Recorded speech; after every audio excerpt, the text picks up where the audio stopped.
19th lecture of our laws of motion discussion. In this lecture, we will discuss some questions about constraint relation. We have started our discussion on string constraint in pulley block system, and we have discussed how string constraint is used, applied in pulley block system. But there are various types of other constraints also, wedge constraint, general constraint, and today we will discuss them. First of all, please confirm in your chat box that can you hear my audio clearly or not. Please write in your chat box that my audio and video is clear. Okay, thank you. So let's begin our discussion.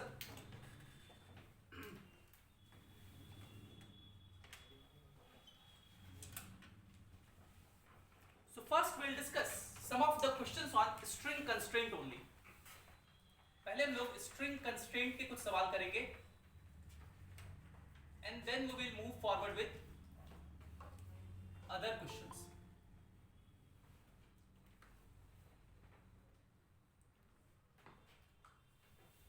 String constraint के कुछ सवाल कर लेते हैं. पहला सवाल जो मैं करवाने जा रहा हूं उसमें क्या है, यू करके एक पुली लगा हुआ है सीलिंग से,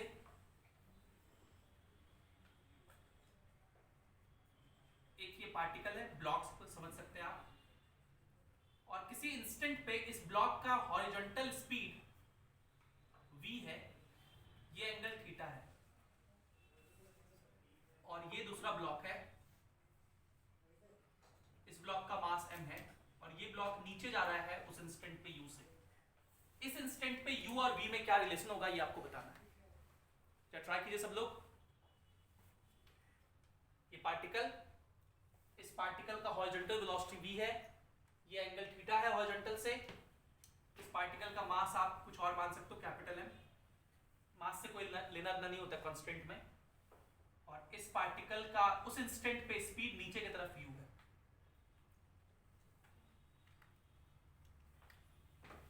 सेकंड क्वेश्चन जो मेरा है वो ये है कि ये सीलिंग है, ये पुली है, एक ब्लॉक यहां बंधा हुआ है, इसका मास स्मॉल m है, ये दूसरा पुली,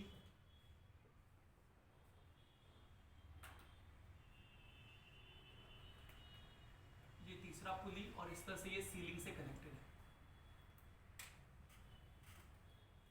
इस ब्लॉक का मास कैपिटल M है.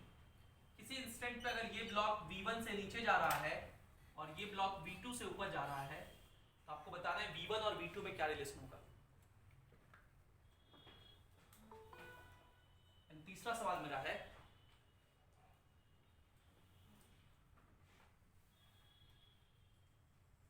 ये सीलिंग है,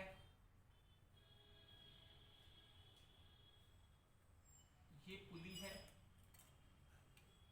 इधर एक ब्लॉक लगा हुआ है M1 जो किसी इंस्टेंट पे नीचे जा रहा है 5 मीटर पर सेकंड से. ये धागे से कनेक्टेड है, और ये धागा एक पाइप से इस तरह से पास कर रहा है.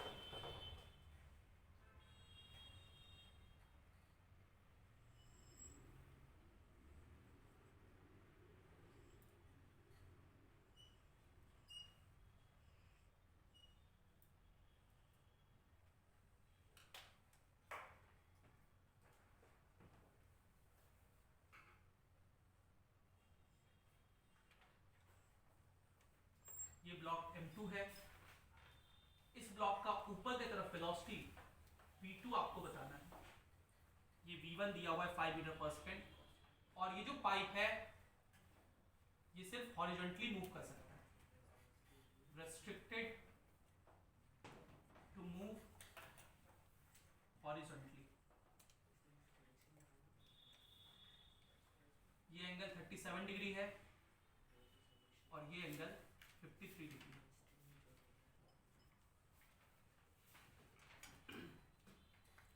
चलिए पहले मैं इस सवाल पे आता हूं, और इस सवाल में हम लोग स्ट्रिंग कंस्ट्रेंट लिखते हैं. देखिए कैसे इस सवाल में स्ट्रिंग कंस्ट्रेंट लिखेंगे. टेंशन दिखाइए. इस पार्टिकल पर टेंशन T ऐसे लगेगा, सेम धागा है, इस ब्लॉक पर टेंशन T ऊपर रहेगा. अब हम लोगों ने स्ट्रिंग कंस्ट्रेंट में पढ़ा था कि sigma T dot A zero होता है या टी डॉट वी जीरो होता है।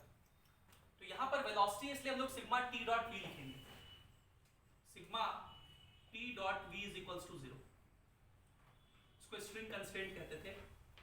सिग्मा टी डॉट वी करिए, टी डॉट वी का मतलब T V cos theta, theta angle between tension and velocity. और दो वेक्टर के बीच एंगल कैसे निकालते हैं, दोनों को टेल टू टेल ज्वाइन कीजिए, उनके बीच का एंगल देखिए, वही एंगल बिटवीन वेक्टर होता है। देखिए ये वेलोसिटी इधर की तरफ है और ये जो वेलोसिटी है देखिए इस टेंशन के साथ टेल टू टेल ज्वाइंट है, यहाँ दोनों के बीच का एंगल कितना हो गया, theta. So T dot V क्या लिखेंगे, T V cos theta. A dot B क्या होता है, ए बी कॉस थीटा। तो टी वी दोनों के बीच का एंगल थीटा, कॉस थीटा। यहाँ चलिए टी और यू दोनों अपोजिट है तो एंगल कितना हो गया 180, cos 180 माइनस 1 होता है तो प्लस टी यू कॉस 180 जो कि माइनस 1 हो गया is equals to 0। T u उधर चला गया, टी टी कट गया, so V cos theta is equals to u. This will be our answer. अगर इसमें किसी कोई डाउट हो तो अपना ऑडियो ऑन करके पूछ सकते हैं मेरे से डाउट। उधर बैठ जाओ और जिनसे बन गया हो वो क्वेश्चन नंबर 2 ट्राई करें। 2 बहुत आसान सवाल है।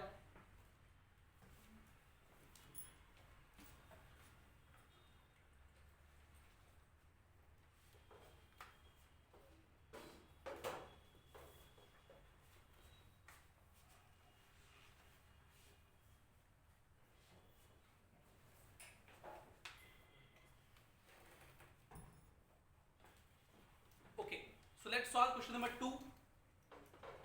देखिए यहाँ टेंशन T ऊपर होगा, सेम धागा है तो यहाँ T ऊपर, यहाँ T ऊपर, इस वाले धागे में 2T टेंशन होगा, यहाँ 2T ऊपर, यहाँ 2T ऊपर, इस वाले ब्लॉक पर 4T ऊपर की तरफ रहेगा, पुली पर 4T नीचे रहेगा।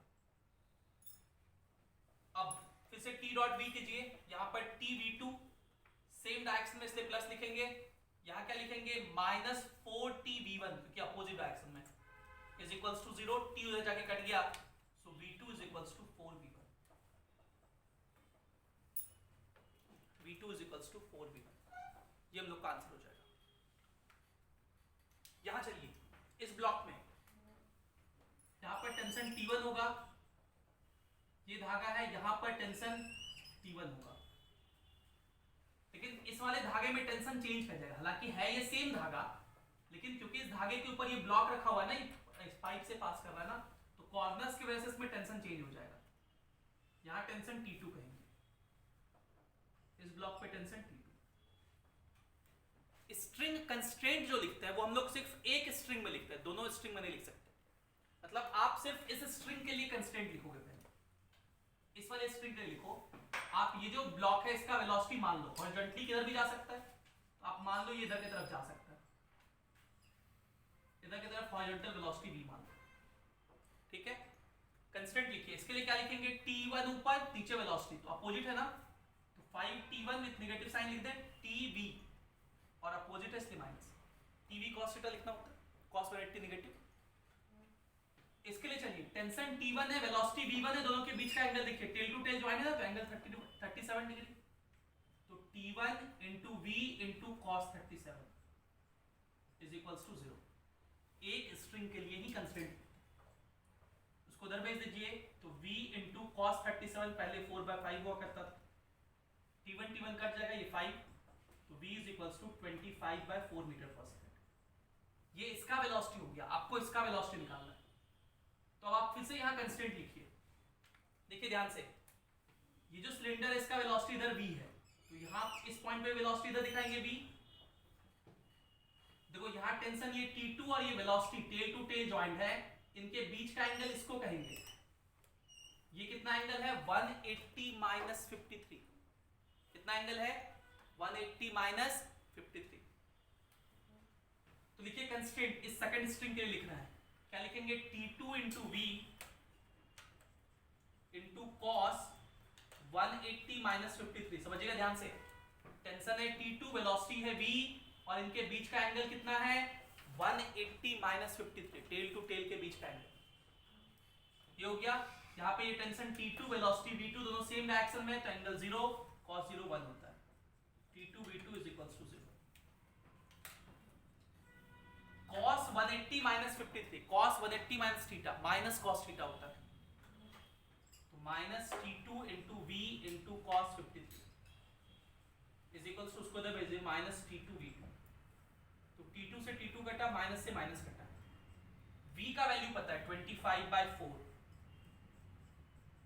और cos 53 होता है 3/5 इज इक्वल्स टू V2, तो ये 5 से 5 बार में कट जाएगा, 5 या 15/4, देयरफॉर V2 हो जाएगा 15/4 मीटर पर सेकंड। यही हम लोग का आंसर है। अब इस तीनों सवाल में किसी कोई डाउट हो तो पूछ सकते हैं आप।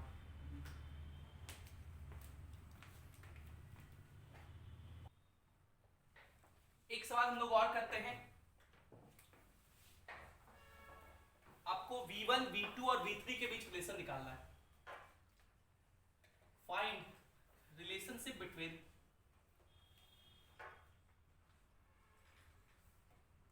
V1, V2 and V3।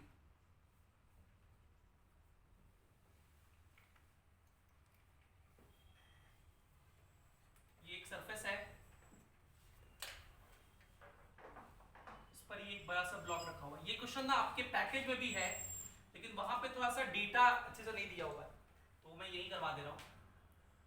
यहाँ पे एक पुली लगा हुआ है, यहाँ पे भी एक पुली लगा हुआ है, एक धागे से पास कर रहा है।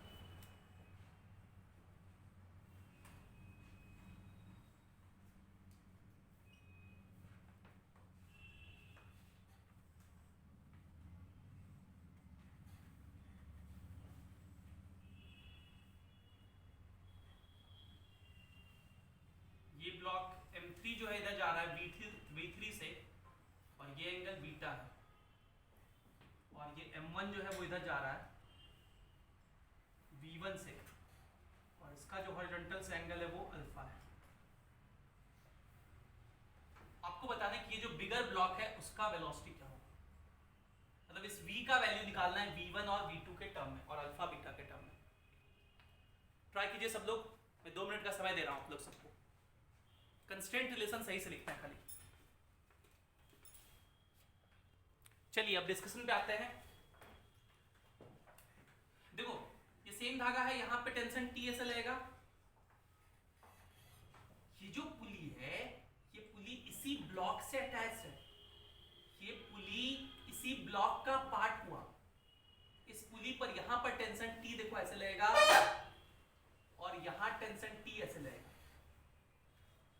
ये दोनों टेंशन इस पुली पे लग रहा है, लेकिन पुली और ब्लॉक एक ही चीज है, दोनों एक ही साथ कनेक्टेड है। देखो यहाँ पर T टेंशन इधर लगेगा, यहाँ T टेंशन इधर लगेगा, ठीक है, यहाँ T टेंशन इधर लगेगा। अब सबसे पहले इसके लिए लिखिए कंस्ट्रेंट। ये टेंशन T, वेलोसिटी V1, और इसको मिला दीजिए तो इनके बीच का एंगल, ये देखिए टेल टू टेल ज्वाइन कर दिए वेक्टर्स को, ये दोनों टेल टू टेल ज्वाइन है, इनके बीच का एंगल ये वाला एंगल है।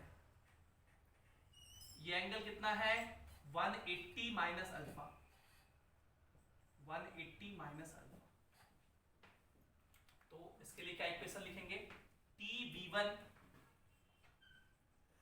cos 180 माइनस अल्फा, इसके लिख लिए। अब ब्लॉक पे चलिए, यहां 4 टेंशन है तो 4 टर्म लिखना पड़ेगा हम लोग को। इस ब्लॉक का वेलोसिटी V है, तो यहां पे वेलोसिटी V दिखा दो पहले। ये एंगल अल्फा है, तो थोड़ा सा इसको दूर बनाते हैं, तो ये वाला एंगल भी अल्फा होगा, अल्टरनेट इंटीरियर एंगल्स। तो पहले इस टेंशन के साथ इस वेलोसिटी का कंस्ट्रेंट लिखो। देखो ये टेंशन और ये velocity tail to tail joint है, बीच में एंगल अल्फा है, लिखेंगे TV cos अल्फा। इस टेंशन के लिए ये वेलोसिटी अपोजिट में है, लिखेंगे माइनस TV, अपोजिट में है तो माइनस TV डायरेक्ट लिख दिए। अब यहां चलो, यहां पर भी वेलोसिटी दिखाइए, यहां पर वेलोसिटी भी V इधर की तरफ है, तो इस टेंशन के, ये वाला टेंशन इसके डायरेक्शन में है, तो प्लस TV। 3 टर्म लिख चुके हैं एक इसके साथ। इस टेंशन और इस वेलोसिटी के बीच का एंगल, ये एंगल कितना होगा, देखो इसको पहले से मिला दो, ये ऐसे मिला दिए वर्टिकल से, ये ऐसे मिला दिए, तो ये बीटा है, ये 90, ये वाला एंगल हो गया 90 माइनस बीटा, और इधर ये एंगल हो गया 90। तो ये टेंशन तो T इधर की तरफ है, सॉरी टेंशन नहीं, इधर की तरफ वेलोसिटी है हॉरिजॉन्टल में, और ये टेंशन इधर की तरफ है, दोनों के बीच का मतलब ये पूरा एंगल, तो ये कितना होगा 180 माइनस बीटा, 90 माइनस बीटा, और ये भी 90, तो 180 माइनस बीटा। तो इसके लिए क्या लिखेंगे फिर से, plus TV cos 180 minus beta.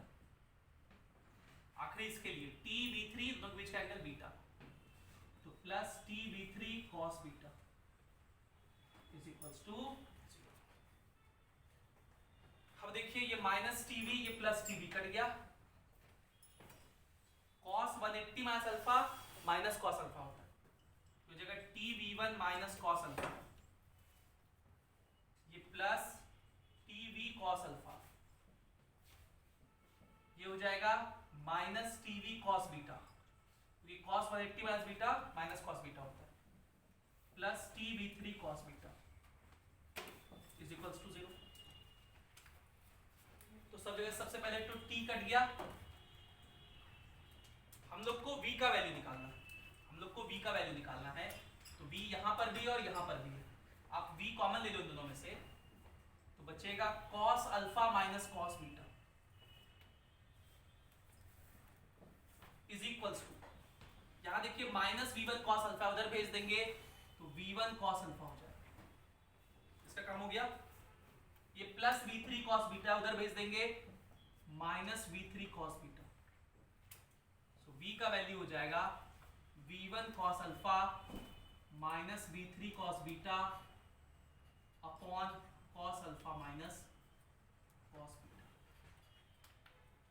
ये वेलोसिटी हो जाएगा, बिगर ब्लॉक का वेलोसिटी। पहले इसको सही से समझ के लिखिए, फिर कुछ दिक्कत हो तो पूछ सकते हैं। अब हम लोग आगे बढ़ते हैं और चर्चा करते हैं वेज कंस्ट्रेंट का। वेज कंस्ट्रेंट का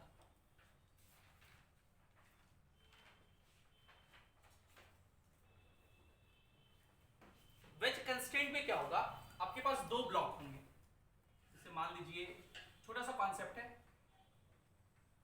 मान लीजिए ये एक वेज है जो कि इस फ्लोर पे रखा हुआ है,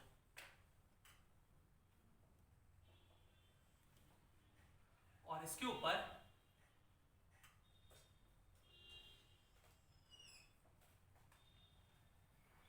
इस तरह से दो रेल्स है, ये फिक्स्ड रेल्स है, कैसे फिक्स किया गया है उसके ऊपर टेंशन नहीं लेना है, ये मान लो इस तरह से फिक्स कर दिए हैं, और इसमें एक ब्लॉक है इस तरह से वर्टिकल ब्लॉक जो कि इसके कांटेक्ट में है,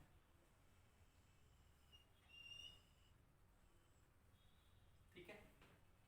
ये जो ब्लॉक है ब्लॉक 1, ये इधर की तरफ ही मूव कर सकता है इसी रेल में, तो ये इधर आ रहा है v वेलोसिटी से या v1 वेलोसिटी से, ये एंगल थीटा है। ये जो वेज है जब ये इधर आएगा तो ये वेज एक ही काम कर सकता है, ये वेज इधर जा सकता है v2 वेलोसिटी से, तो आपको v1 v2 में रिलेशन निकालना है, find relation between v1 and v2, find relation between v1 and v2, आपको ये बताना है। तो देखो इसका एक रूल है, ठीक है, दो तरीके हैं इसको लिखने के, मैं दोनों तरीका बताऊंगा, लेकिन उससे पहले एक कंडीशन है। वेज कंस्ट्रेंट की बात आप तभी करेंगे जब दो ब्लॉक हो, दोनों ब्लॉक टच में हो, और दोनों ब्लॉक के वेलोसिटीज या एक्सलेशन, यहाँ v1 v2 के जगह एक्सलेशन a1 a2 भी हो सकता है, तो वेलोसिटीज और एक्सलेशन का डायरेक्शन एग्जैक्टली नोन हो। Here I know that at any cost this block will move in this direction only, कोई और डायरेक्शन नहीं हो सकता, ये ब्लॉक इसी डायरेक्शन में मूव करेगा क्योंकि ये दो फिक्स्ड रेल के बीच चल रहा है, ये वेज इधर ही मूव कर सकता है और किधर नहीं मूव कर सकता। So we know the directions of motion, directions of velocity, directions of acceleration are known, directions पता होने चाहिए, तभी आप वेज कंस्ट्रेंट लगा सकते हो। लगाना बहुत आसान है। आप सबसे पहले क्या कीजिए, इसको लगाने का दो तरीका, पहले फॉर्मूला लिख लेते हैं। वेज कंस्ट्रेंट लगाने के लिए कहा जाता है सिग्मा n डॉट v या a, जो भी लिखना है, n डॉट a 0 होना चाहिए। जैसे पहले सिग्मा t डॉट a 0 था, अब n डॉट a या सिग्मा n डॉट v 0 होना चाहिए। ठीक है, अभी समझिए। सबसे पहले इस ब्लॉक को देखिए, ये ब्लॉक और वेज कांटेक्ट में है। कांटेक्ट सरफेस कौन सा है? ये कांटेक्ट सरफेस ये है। ये वेज इस ब्लॉक पर नॉर्मल इधर लगाएगा, ये वेज इस ब्लॉक पर नॉर्मल ऊपर लगाएगा अपने से दूर, और ये ब्लॉक इस वेज पे नॉर्मल इधर लगाएगा। For every action there is an equal and opposite reaction. मैंने कांटेक्ट पे नहीं दिखाया, थोड़ा इधर उधर दिखाया ताकि डायग्राम बनाने में हमको आसानी हो, हालांकि लगेगा तो कांटेक्ट पर ही। डॉटेड साफ चार्ट दिखा भी सकते हैं। अब आप दोनों के लिए n डॉट v या a लिखिए, यहाँ पे v के लिए है, जिस पर नॉर्मल लिख रहे हैं उसी का वेलोसिटी। ये नॉर्मल किस पे लग रहा है? इस वाले ब्लॉक पे। इसका वेलोसिटी देखो v1 इधर की तरफ है, ये देखिए v1 था ना, उसको मैंने ग्रीन से वापस से दिखा दिया, और इसका वेलोसिटी v2 है। v2 को प्रोड्यूस कर दीजिए, ये देखिए ये v2। तो हम लोग लिखेंगे इसका normal n dot product velocity के साथ, तो v1 दोनों अपोजिट डायरेक्शन में है कि सेम डायरेक्शन में? बोलो अपोजिट में है। क्या लिखेंगे? Minus n v1। अपोजिट में इसलिए क्या लिखेंगे? माइनस n v1 प्लस, अब इसके लिए चलो n v2 इंटू कॉस इनके बीच का एंगल। अब देखो ये एंगल कैसे निकालेंगे? ये लाइन इस तरह से मिला हुआ है, ये एंगल 90 डिग्री है ना जी, ये एंगल थीटा है, तो ये एंगल कितना होगा? 90 माइनस थीटा। और देखिए ये एंगल और ये एंगल, देखिए अल्टरनेट इंटीरियर एंगल दिख रहा होगा, ये हॉरिजॉन्टल लाइन है, ये ट्रांसवर्स है, ये भी हॉरिजॉन्टल लाइन है, तो ये एंगल भी कितना हो गया? 90 माइनस थीटा। तो cos 90 minus theta is equals to 0। Yes Keshav, अभी मैं समझाऊंगा वापस से। ये नॉर्मल n ऊपर लग रहा है, ये वेलोसिटी v1 इधर लग रहा है, दोनों अपोजिट में है, so minus n v1 plus ये n, ये v2 हॉरिजॉन्टल में है, ये एंगल 90 माइनस थीटा, ये अल्टरनेट इंटीरियर एंगल, तो cos 90 minus theta. n dot v क्या होता है? nv cos theta. So nv2 cos 90 minus theta होता है sin theta is equals to nv1, n cut गया, तो v2 sin theta is equals to v1। This is the relationship between v1 and v2। लेकिन ये जो method मैंने आपको सिखाया, ये बहुत लॉन्ग मेथड है, इतना हम लोग नहीं करते हैं। वेज कंस्ट्रेंट लिखने के लिए एक ट्रिक है, और हम लोग उसी ट्रिक को फॉलो करेंगे। क्या ट्रिक है? वो ट्रिक बेसिकली इसी से आया है, लेकिन उसको लगाना आसान होता है, इसमें थोड़ा डायग्राम बनाने में सब लोगों को दिक्कत होता है। वो ट्रिक मैं यहां सिखा रहा हूं। ट्रिक आगे से वेज कंस्ट्रेंट के लिए हम लोग यही बात याद रखेंगे। फिर से देखिए, डायग्राम बनाइए। ये फ्लोर, ये वेज,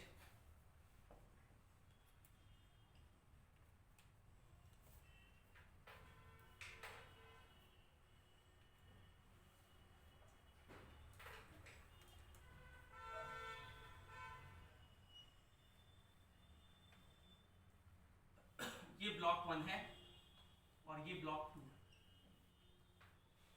आप क्या करो, जो कांटेक्ट सरफेस है उसका लाइन बना लो। So this is the line of contact. ये देखिए ग्रीन से लाइन मैंने दिखाया, this one is the line of contact.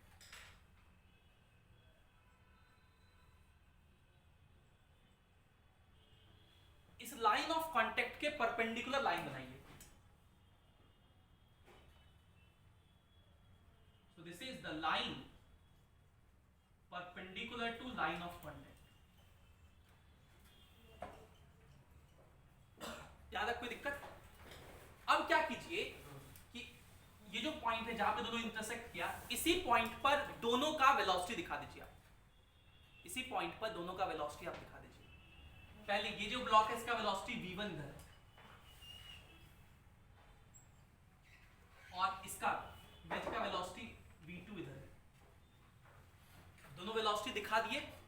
पहला स्टेप लाइन ऑफ कांटेक्ट, दूसरा step line perpendicular to line of contact, तीसरा स्टेप दोनों का वेलोसिटी इंटरसेक्शन पॉइंट पे या एक्सेलरेशन इंटरसेक्शन पॉइंट पे दिखा दीजिए। अब क्या कीजिए, इन वेलोसिटीज या इन एक्सेलरेशंस का कंपोनेंट लिखिए। किधर की तरफ? Line perpendicular to line of contact, उधर की तरफ कंपोनेंट लिखिए। ध्यान से देखिएगा, इस v1 का इधर की तरफ कंपोनेंट, तो v1 तो भाई इधर ही की तरफ है, line perpendicular to line of contact, तो कंपोनेंट लिखने की कोई जरूरत नहीं, वो तो उधर ही है, तो लिखेंगे v1। क्या करना है, पहले वाले का वेलोसिटी या एक्सेलरेशन जो भी है उस वेलोसिटी का कंपोनेंट लिखेंगे आप line perpendicular to line of contact में। तो क्योंकि ये वेलोसिटी उधर ही में था तो वही हो गया v1, कोई कंपोनेंट लिखने का जरूरत नहीं पड़ा।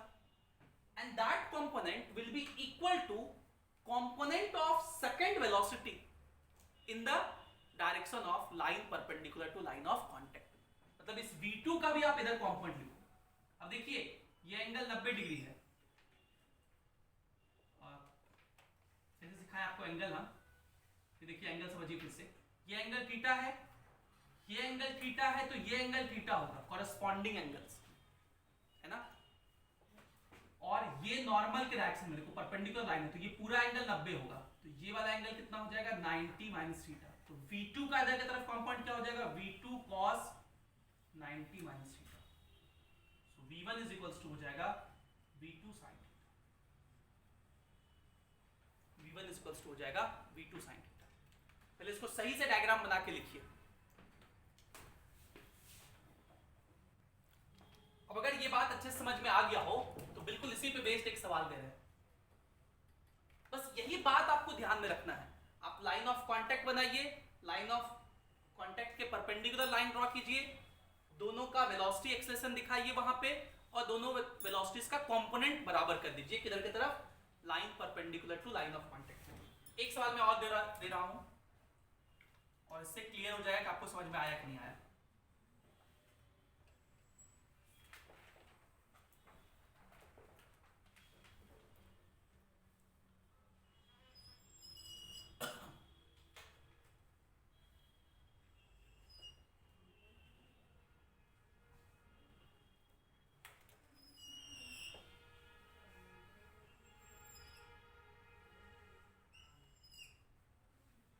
ब्लॉक 1 है, ये ब्लॉक 2 है, ब्लॉक 2 का एक्सप्रेशन इधर की तरफ a2 है और ब्लॉक 1 का इधर की तरफ a1 है।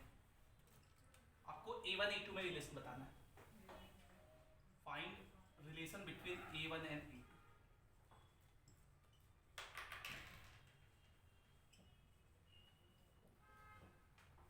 तो देखिए पहला स्टेप क्या था, लाइन ऑफ कांटेक्ट ड्रॉ करना। देखिए लाइन ऑफ कांटेक्ट ड्रॉ कर दिए, इसी लाइन पे कांटेक्ट हो रहा है ना, ये लाइन ड्रॉ कर दिए। दूसरा इसके परपेंडिकुलर लाइन ड्रॉ कीजिए, देखिए इसके परपेंडिकुलर लाइन ड्रॉ कर दिए, line perpendicular to line of contact. दोनों कहां पे मीट किया, यहां पे, यहां पर दोनों का एक्सेलरेशन दिखाइए।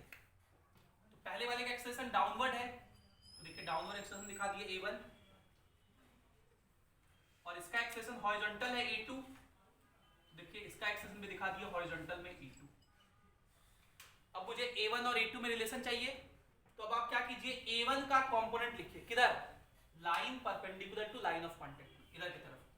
कौन सा देखिएगा, ये थीटा है, ये 90 होगा, ये वाला एंगल 90 माइनस थीटा होगा, ये वाला थीटा होगा। अब ये सब बहुत बार बताया है mg के साथ भी। तो a1 का इधर की तरफ कंपोनेंट क्या हो जाएगा,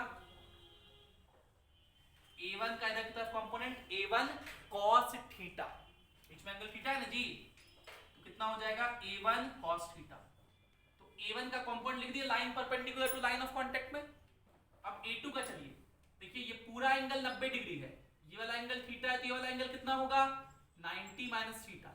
तो a2 का इधर की तरफ कंपोनेंट कितना हो जाएगा, a2 cos, एंगल कितना चला 90 माइनस थीटा, तो a1 cos theta is equals to a2 sin 90 minus A1 is equals to A2 tan theta. This is the relation between A1 and A2.